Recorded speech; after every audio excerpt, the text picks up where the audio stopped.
Chapter 68. Don't be a bro. He looked like a Hollywood Viking. He looked more like Thor from the movies than Thor did.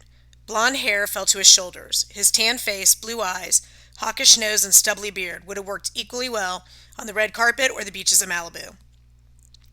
He reclined on a throne of living tree branches, the seat draped with deer hide. Across his lap lay a sort of scepter, a stag's antler fitted with a leather grip. When he smiled, I saw my own self-conscious smirk, the same crooked grin. He even had the same cowlick I always got above my right ear. I understood why my mom would have fallen in love with him. And it wasn't just because he was handsome, or because his faded jeans, flannel shirt, and hiking boots were exactly her style. He radiated warmth and tranquility. Every time I'd healed someone, every time I called on the power of Frey, I'd captured a fragment of this guy's aura. "Dad," I said. "Magnus." Frey rose. His eyes twinkled, but he didn't seem sure what to do with his arms. "I am so glad to see you at last. I'd give you a hug, but I imagine that would not be welcome. I understand you need more time." I charged in and I gave him a bear hug. That was not like me. I'm not a hugger, especially with strangers. But he wasn't a stranger. I knew him as well as I knew my mother. For the first time, I understood why my mom had been so insistent on taking me hiking and camping. Every time we were in the woods on a summer day, every time the sun came out from behind the clouds, Frey had been there. Maybe I should have resented him, but I didn't. After losing my mother, I didn't have patience for grudges. My years on the street taught me it was pointless to whine and moan about what you could have had, what you deserved, or what was fair. I was just happy to have this moment. He cupped his hand gently on the back of my head. He smelled of campfire smoke, pine needles, and toasted s'mores. Did they have s'mores in Vanaheim? It occurred to me why I must be here. I was dead, or at least I was dying again. I pulled away. My friends are safe," Frey assured me. "You pushed yourself off to the verge of death, healing the berserker, but he'll live. So will you. You've done well, Magnus." His praise made me uncomfortable. 3 Valkyries died. I almost lost every friend I had. All I did was bind the wolf with a new rope and send Surt back to Muspelheim. And Jack did all that work. It doesn't really change anything. Frey laughed. "Magnus, you have changed everything. You, the wielder of the sword, are shaping the destiny of the 9 worlds. As for the death of Valkyries, that was a sacrifice they willingly made. Do not dishonor them by feeling guilty. You cannot prevent every death any more than I can prevent each summer from becoming autumn, and any more than I can prevent my own fate at Ragnarok." "Your fate." I closed my fingers around the runestone, now back on its chain. I have your sword. Couldn't you?" Frey shook his head. "No. No, son. As your Aunt Freya told you, I can never wield the Sword of Summer again. Ask the sword if you want to be sure."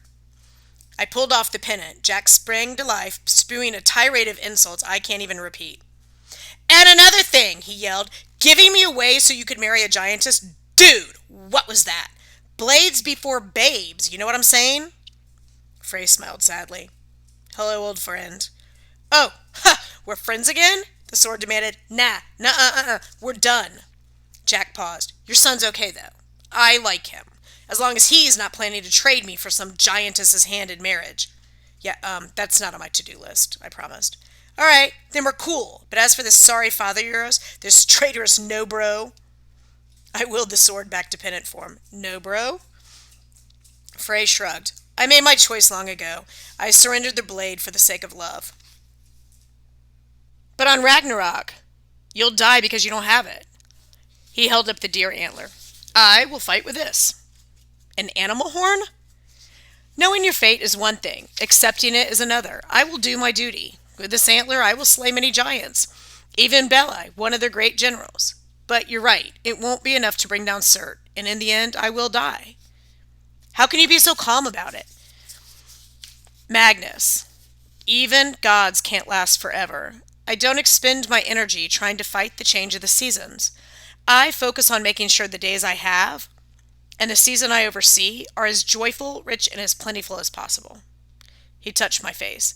"But you already understand this. No child of Thor or Odin or even the noble Tyr could have withstood Hel's promises, Loki's silver words, and you did. Only a son of Frey with a sword of summer could choose to let go as you did. Letting go, my My mom. Yes. Frey retrieved something from his throne, a sealed ceramic jar about the size of a heart, and he placed it in my hands. You know what she would want? I couldn't speak. I nodded, hoping my expressions told Frey how grateful I was. You, my son, will bring hope to the 9 worlds. You have heard of the term Indian summer? You will be our last such season, a chance for warmth, light, and growth before the long winter of Ragnarok. But no pressure. Frey flashed his brilliant white teeth. Exactly. Much needs to be done. The Aesir and Vanir are scattered. Loki grows stronger. Even in his bonds, he has played us against each other, distracted us, made us lose focus. And I'm guilty of becoming distracted as well. For too long, I've been removed from the world of men. Only your mother managed to... He focused on the jar in my hands. Well, after my big speech about not holding on to the past. He smiled ruefully. She was a vibrant soul. She would be proud of you. Dad, I wasn't sure what else to say. Maybe I just wanted to try out the word again. I'd never had much experience using it. I don't know if I'm up to this. From the pocket of his flannel shirt, he pulled a tattered piece of paper, the missing flyer Annabeth and her dad had been distributing on the day I died. Frey handed it to me. You will not be alone. For now, rest, my son. I promise it won't be another 16 years before we meet again. In the meantime, you should call your cousin. You should talk. You will need her help before it is all said and done. That sounded ominous, but I didn't get the chance to ask about it. I blinked, and Frey was gone. I was sitting in the longship again, holding the flyer in a ceramic jar. Next to me sat half-born Gunderson, sipping from a cup of mead. Well, he gave me a bloody grin. Most of his wounds had faded to scar tissue. I owe you my life. How about I buy you dinner? I blinked and I looked around us. Our ship had docked in Valhalla, on one of the rivers that ran through the lobby. How we'd gotten here, I have no idea. My other friends stood on the wharf, speaking with Helgi, the hotel manager, grim faces all around as they regarded the offloaded bodies of the 3 dead Valkyries. What's going on? I asked. Half-born drained his cup.